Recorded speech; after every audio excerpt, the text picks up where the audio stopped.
Hi friends, welcome back to our channel. Friends, ఈరోజు మన special recipe ఫంక్షన్స్లో, మ్యారేజెస్లో కామన్గా కనిపించే టేస్టీ పన్నీర్ బటర్ మసాలా. దీన్ని ఇంట్లోనే ఎలా ప్రిపేర్ చేసేయాలో చూసేయండి. మిక్సీ జార్లో కట్ చేసి పెట్టుకున్న ఒక టమాటో, ఒక ఆనియన్, ఒక చిల్లీ అండ్ 4-5 జీడిపప్పులు వేసేసుకొని కాస్త వాటర్ యాడ్ చేసి ఫైన్ పేస్ట్లా మిక్సీ కొట్టేసుకోవాలి.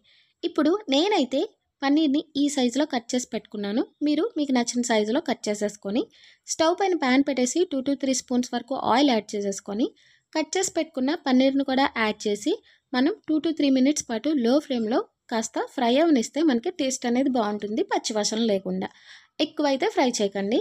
ఫైనల్గా ప్యాన్ పెట్టేసి ఇంకాస్త ఆయిల్ యాడ్ చేసేసుకొని దాల్చిన చెక్క, లవంగాలు, మిరియాలు, కట్ చేసి పెట్టుకున్న 2 పచ్చిమిర్చీలు అండ్ ఒక పెద్ద ఆనియన్ కూడా వేసేసుకొని బాగా ఫ్రై అవనిచ్చిన తర్వాత కొద్దిగా పచ్చికరివేపాకు అండ్ 1 స్పూన్ వరకు అల్లం వెల్లుల్లి పేస్ట్ కూడా వేసేసుకొని ఇది పచ్చివాసన పోయేంత వరకు ఆనియన్ని ఫ్రై అవనిచ్చి పచ్చి బఠానీలు అయితే యాడ్ చేసేసుకొని బాగా మిక్స్ చేసి కాస్త కుక్ అయిన తర్వాత ముందుగా పేస్ట్ చేసి పెట్టుకున్న టమాటో పూరీని కూడా వేసేసి మనం బాగా మిక్స్ చేసేసుకొని ఇప్పుడు దీంట్లోనికి టేస్ట్కి సరిపడా సాల్ట్, కొద్దిగా పసుపు అండ్ 1 స్పూన్ వరకు కారం యాడ్ చేస్తున్నాను. మీరు మీ టేస్ట్ బట్టి యాడ్ చేసేసుకోండి. అండ్ 1 స్పూన్ గరం మసాలా వేసేసి మంచిగా ఇంగ్రీడియంట్స్ అన్నీ బాగా మిక్స్ అయ్యేలాగా కలిపేసుకోవాలి.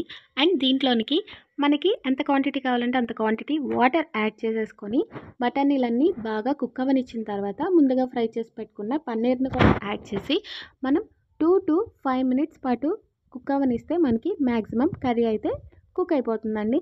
సో ఫైనల్గా కాస్త పచ్చికరివేపాకు అండ్ కొత్తిమీర చల్లేసుకొని ఇంకో 2 మినిట్స్ పాటు కుక్ అవనిస్తే మనకి టేస్టీ బటర్ మసాలా కర్రీ అయితే ready. Thank you for watching and please do subscribe.